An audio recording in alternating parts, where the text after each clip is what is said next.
वालेकुम वालेकुम अस्सलाम रहमतुल्लाह। मेरा नाम मोहम्मद रजा इमाम है, मैं इंडिया बिहार से हूँ। एक्चुअली मैं अमूमन शेख राशिद साहब, अगर आप किन्हीं को, मेरे यहाँ बहुत ज़्यादा मज़ार परस्ती है, वहाँ पे अगर उनसे कहिए कि भाई आप मज़ार की क्यों पूजा करते हैं, तो वो कहते हैं कि भाई छत पे चढ़ने के लिए सीढ़ी की ज़रूरत होती है। समझे, ये अमूमन ये सवाल का जवाब मिलता है, तो इसके लिए हजरत कुछ बताएं। इस मौजू पे तफसील से तो हमारी एक डीवीडी मौजूद है, क्या दुआ वसीले के बगैर कबूल नहीं होती। मुख्तसर ये कि उनकी बात ठीक है, छत पे चढ़ने के लिए सीढ़ी की जरूरत होती है। मेरे अल्लाह की रहमत, मेरे अल्लाह का फضل इंसान से इतना दूर नहीं है जितनी छत दूर है। छत 20 फुट पे होती है और मेरे अल्लाह की रहमत इंसान की शहरत से भी ज्यादा करीब है। पहली बात तो यह कि अल्लाह ताला के लिए मखलूक की मिसालें नहीं दी जा सकती। लैसा कमिस्लिही शै। कोई छत की मिसाल देता है, कोई कहता जी थानेदार को मिलना हो तो सिपाही नहीं पकड़ना पड़ता, वजीर के पास जाना हो तो एमएनए साहब नहीं पकड़ने पड़ते। तो ये पहली बात इसलिए गलत है कि ये सब मखलूक की मिसालें हैं, खालिक के लिए नहीं दी जा सकती। अगर इन मिसालों को मान लिया जाए तो हम कहते हैं हाँ, छत पे सीढ़ी की जरूरत है क्योंकि छत 20 फुट पे है और मेरे अल्लाह की रहमत इंसान की शहरत से भी ज्यादा करीब है। थानेदार को मिलने के लिए सिपाही पकड़ना पड़ता है क्योंकि थानेदार का दरवाजा बंद रहता है और मेरे मालिक का दरवाजा खुला रहता है। वो फरमाता है रात के अंधेरों में जैसे उसकी शान के लायक है अपने हाथों को फैलाता है और फरमाता है दिन की रोशनी में गुनाह करने वाले रात को माफी मांग सारे माफ कर दूंगा। दिन को मालिक फिर अपने हाथों को फैलाता है जैसे उसकी शान के लायक है और कहता है अंधेरों में छुप के गुनाह करने वाले सबसे छुप गया, मुझसे तो नहीं छुपा, अब माफी मांग ले, माफ कर दूंगा। थानेदार के लिए सिपाही की जरूरत है, क्यों?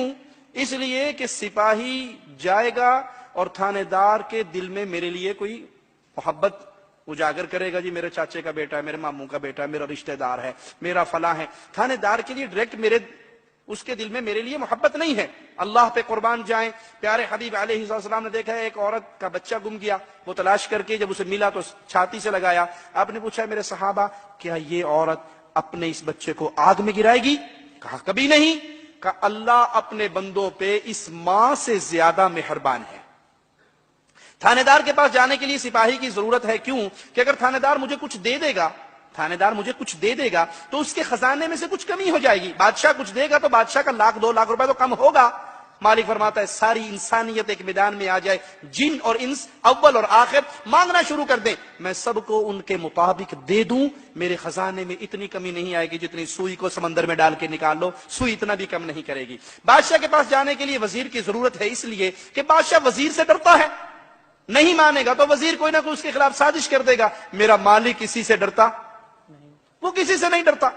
बादशाह के पास जाने के लिए वजीर की इसलिए भी जरूरत है कि कोई बंदा मजबूर होकर काम कर देता है, कोई डर में कर देता है, कोई किसी की मोहब्बत में मजबूर है, कोई किसी के खौफ में मजबूर है। अल्लाह ना किसी से डरता है ना किसी की मोहब्बत में मजबूर है। आखिरी बात कह के इस सवाल को खत्म करते हैं।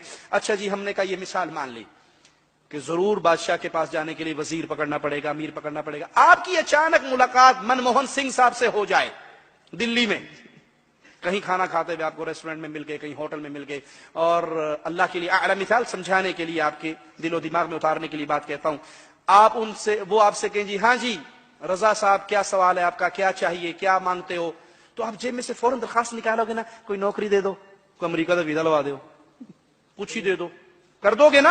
या आप ये कहोगे कि नहीं मनमोहन सिंह साहब आप वापस जाएं, अपने प्राइम मिनिस्टर हाउस में बैठे, मैं एमएनए के पास जाऊंगा, उसको लूंगा, वजीर को पकड़ूंगा, वजीर को पकड़ने के बाद फिर मैं वास्ते के साथ फिर आऊंगा, मैं माफ करना वहां भी गुस्ताख नहीं हूं, मैं डायरेक्ट नहीं मांग सकता मैं वास्ते के जरिए होगी आपके पास। वो कहेगा बेवकूफ पागल, तेरे सामने खड़ा हूं, ना एमएलए की जरूरत ना वजीर की जरूरत, मांग। ठीक है? अल्लाह के लिए अअला मिसाल लैसा कमिस्लिही शै, समझाने के लिए मिसाल दी। हदीस में आता है जब रात का आखिरी पहर होता है, मालिक जैसे उसकी शान के लायक है आसमान दुनिया पे नजूल करता है और आवाज गूंजती है कोई मांगने वाला, उसको अता किया जाए, बीमार की बीमारी दूर की जाए, गरीब का फकर दूर किया जाए। उस वक्त हम सारे क्या कर रहे होते हैं? सुते हुए होने ना, और सुबह साड़ी सोंदा कोई नहीं, पीरा नहीं मोड़ता कोई नहीं, हमारी नहीं सुनता, बाबा की नहीं मोड़ता। अरे जब अल्लाह सुनता है, आसमान दुनिया पे नजूल फरमाता है, तुम मांगते नहीं हो, और जब مانگنے کا وقت ہوتا ہے تمہارے اوپر نیندیں غالب ہوتی ہیں, پھر اللہ پہ الزام لگاتے ہو کہ اللہ نہیں سنتا. اللہ اگر نہیں سنتا ماں کے پیٹ میں آپ کی کون سنتا رہا؟ ماں کی پیٹ میں جو کہتے ہیں جی لازمی وسیلہ ضروری ہے, سوال کیجئے جب آپ ماں کی پیٹ میں 9 مہینے کے کمپلیٹ ہو گئے تھے, آپ کا دل اندر نہیں لگ رہا تھا, آپ نے اللہ تعالیٰ کو کس کا واسطہ دیا تھا کہ دعائی ہے پنجتن پاک کی ہن باہر کڈ لا اندروں رج گیا ہے, کہا تھا؟ نہیں. اب باہر نکالو, اندر سے بہت دل بھر گیا اندھیرے میں رہ کہ اب دنیا دیکھنی ہے, دبئی دیکھنا ہے, کہا تھا؟ جی نہیں. اللہ نے خود آپ کو باہر نکالا. جب آپ باہر آئے آپ نے بڑے ہو کے شیخ, مرشد, ڈاکٹر, امام, پروفیسر بننا تھا, لیکن اس وقت آپ نے نہ حلوہ کھا سکتے تھے, نہ کبسا, نہ مندی, نہ مبدی, نہ بروسٹ, نہ حیدرآبادی تیکے, نہ بریانی, نہیں کھا سکتے تھے. ماں کی چھاتی پہ دودھ کس نے چلایا؟ اللہ تبارک و تعالیٰ نے. کس کا واسطہ دیا تھا آپ نے؟ کسی کا نہیں. آپ کو رونا کس نے سکھایا؟ اللہ تبارک و کس کا واسطہ دیا تھا؟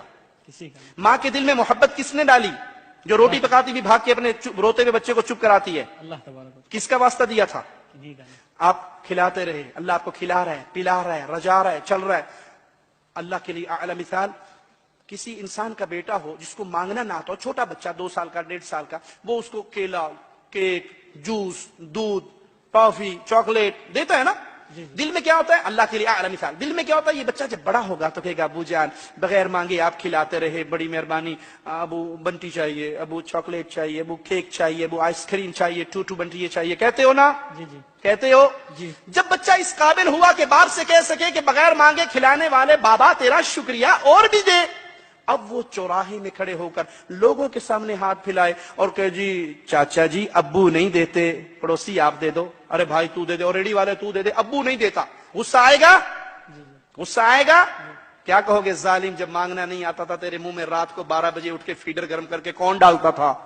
اللہ کے لیے اعلی مثال. ماں کے پیٹ میں تو اللہ نے کھلایا, ماں کے پیٹ سے تو اللہ نے نکالا, ماں کی چھاتیوں پہ دودھ اللہ نے چلایا, آپ کے ہاتھ میں یہ جوڑ اللہ نے بنایا, اور یہ جوڑ نہ ہوتا پانی پی سکتے؟